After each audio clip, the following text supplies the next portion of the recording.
Arrear DA न मिलने से पेंशनर्स खफा। पूर्ण राज्यत्व दिवस पर मिली निराशा, अब प्रदेश के बजट पर टिकी आस।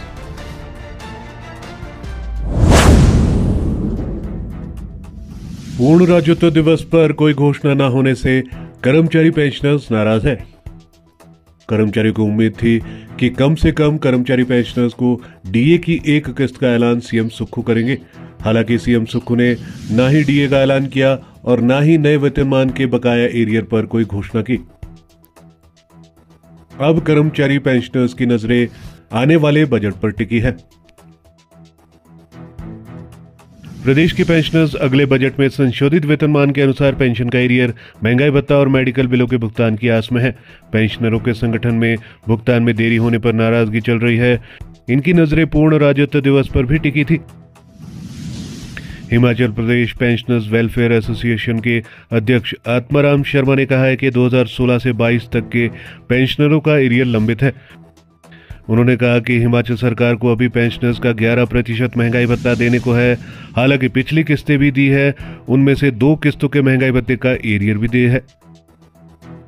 जुलाई 2023 और जनवरी 2024 से एरियर देने को है। मेडिकल रिम्बर्समेंट के बिल लंबित है। पेंशनर्स के लिए संयुक्त सलाहकार समिति जेसीसी का गठन किया जाए। उन्होंने कहा है कि जेसीसी की बैठक जयराम ठाकुर के समय वर्ष 2022 में हुई थी। कम्यूटेटेड पीरियड के तहत पेंशन दी जाती है। यहां पर कम्यूटेशन का पीरियड 15 साल का है, इसे कम कर दिया जाना चाहिए, इसे 12 साल किया जाए। उन्होंने कहा कि इसके तहत 40% पेंशन पहले ली जाती है। सारा पैसा तो 10 साल में ही कट जाता है और ब्याज भी कट जाता है। अगले बजट में पेंशनर्स के लिए अलग बजट का प्रावधान किया जाना चाहिए। अब तो 2026 में अगला पे कमीशन भी आने वाला है। Pensioners welfare association Himachal Pradesh के पूर्व महासचिव हरिचंद गुप्ता ने कहा है कि पेंशनरों को एकजुट होने की जरूरत है। उन्होंने कहा कि वह मुख्य सचिव से भी मिल चुके हैं। एरियर डीए और मेडिकल रिम्बर्समेंट दिए जाने चाहिए, ये पेंशनरों के हक है। उन्होंने कहा कि 2016 से 22 के बीच पेंशनर्स के पे स्केल का संशोधन नहीं हुआ है। अभी मेडिकल बिल लंबित है। सभी पेंशनर्स को कॉल दी जाएगी कि वह 75 साल से अधिक उम्र के पेंशनर्स को नए संशोधित वेतनमान के एरियर और लाभों को दे। उन्होंने कहा कि 75 साल से नीचे के पेंशनर्स की संख्या बहुत ज्यादा है, इन्हें भी लाभ दिए जाने चाहिए। इसके बाद अब कर्मचारी पेंशनर्स की नजरें इस साल के बजट पर टिक गई है।